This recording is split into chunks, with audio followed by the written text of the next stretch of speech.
barana jenno barride barane sokite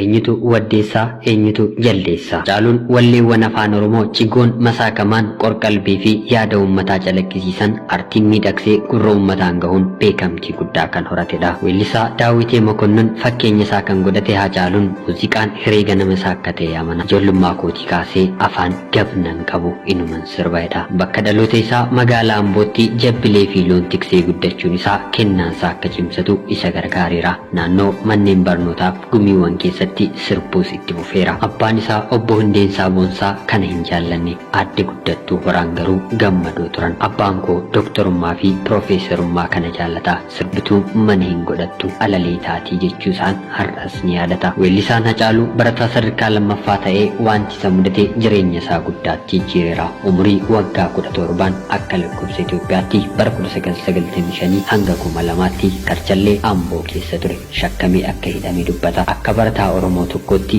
waanuma barataa Oromoo irra gahuutu narra dhaqqabe kun waan haaraa miti jedha. Karchallee Amboon alatti Finfinnee dhufes torban tokko maayikalaawii mutateera. Yeroo kana mara garuu abbaan isaa gaafa dubbisuu dhufan jabaadhu gurbaa hidhaan qoraasuma dhiiraati jedhuuniin ture. Sirbuu isaa jibbanis ijoollummaan hidhaatti haamiliin isaa caba jedhanii sodaataa turan. Manni hidhaa garuu waan abbaan isaa irratti jibban akka guddifatu isa gargaare. Hacaaluun mana hidhaatti ogeessa muuziqaa ta'e. Isa dura ansagaleedhaan weellisuu malee walaloo fi yeedaloo barreessuu hin beekun ture. Kanan bare mana hidhaa sana keessatti jedha Hacaaluun. Albama jalqabaa keessaa sirboota 9 achitti fiteen ba'e. Walaloos yeedaloos barreessis jedha. Manni hidhaa Amboo Hacaaluuf mana barumsaa ture. Namoota gurguddaarraa akka galaafatee yaada qaba. Akka abbaan jedhanis qoraafameera. Hamma tokko bilchaadhee akkan bahu na godhe. Waan hunda of eeggannoodhaan akka raawwadhu na taasise. Abbaan isaa har'as karaa ilmi isaanii filateetti namanne. Daandiin isaa barumsa akka ta'u yaalanis hin taane. Isaanis innis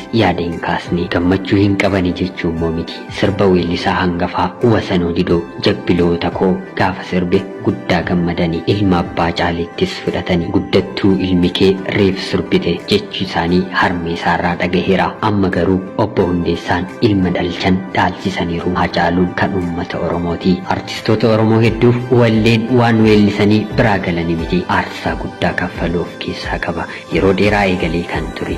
Egaa Hacaaluun kanatti dabalame. Sagaleen isaa qarree keessa hin turre. Dafee gurra uummataa seene. Kanaaf immoo ergaa fi hiikni walleen dabarsu akka jaalatamuuf gumaata guddaa godhe. Maqaa isaatiin albamii 2 qaba. Sanyii mootiif waa'ee keenya. Ergasii booda garuu sirba qeenxee irratti xiyyeeffate guddaas milkaa'eera. Sirbi qeenxee isaa maalan jira waggaa 3 ol dura gadi lakkifame har'as jaallatamaadha. Waamicha Isaayyaas Afeworqiif godhame irratti galma barkumee keessatti weelluu weelliseenis uummata Oromoo bakka jiran hundarraa jirraa jedhee sagalee tokkoon jirra jirtu jedhee uummata boonsiseera. Muuziqaan garuu isaaf maali? Hacaaluun yoo na fuula gure muuziqaan anaaf jireenya kooti. Firattiin horadhes diinanittiin horadhes muuziqaan anaaf keessa kooti. Akkaataa jiruuf jireenya saba kiyyaa kanan itti ibsu quuqama garaa kiyyaa kanan itti ibsu muuziqaan waan hundumaa kiyya anaaf jedha Hacaaluun. Aartiin daawwitii uummataati. Gaafa aartiin waan uummata quuqe as baase uummannis hagasuma deebisa. Maalan jiraa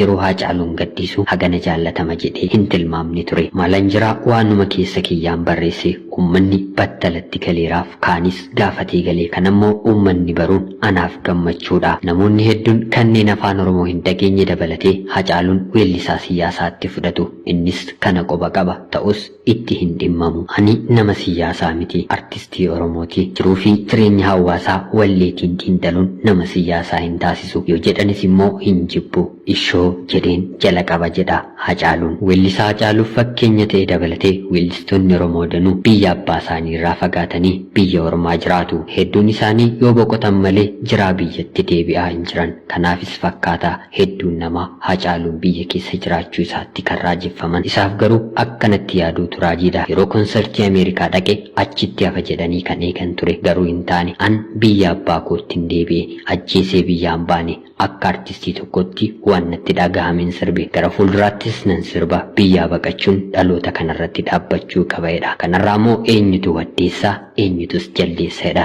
Eenyu waddeessa ta'e ari'ee eenyu jaldeessa ta'e baqata jedhu ijoollee waddeessaa innaa xiiqeffatan jedha. Warri sirna darbeef dibbee dhahaniyyuu biyya keessa jiraatu keenya addatti maali kana uummanni keenyi baruu qaba. Hacaaluun akka weellistoota durii wallee isaanii raadiyoo irratti dhagahanii gammadanii miti. Miidiyaaleen hedduun walleewwan isaa lagatu. Weellisaan Hacaaluu sirba qofaa miti jaalalleeyyuu ijoollummaatti eegale amma bultii horateera. Haati warraa isaa Fantuu Damissee Diiroo ogeettii fayyaati. Intala tokko waggaa 3 dura godhataniiru. Sirbi isaa olmaan keenyatti ulfaate jedhus jaalallee isaaf sirbame. Erga bultii walitti dhufne waggaa 8 oli. Erga jaalala walitti dhufne garuu waggaa 16 ol. Ayyaana isheetiin naa milkaa'a. Baay'een ishee jaalladheedha. Hacaaluun yeroo dhiyoo keessatti konsertii guddaa qopheessuufis yaada qaba. Kabajamoo dhaggeeffattootaaf hordoftoota qophii Oromiyaa 24 qophii kana kan isiniif dabarsaan ture an Gammachiis Tashoomeeti. BBC'n gaaffiif deebii artistii Hacaaluu Hundeessaa onkololeessa 18 bara 2017 kan qindeesse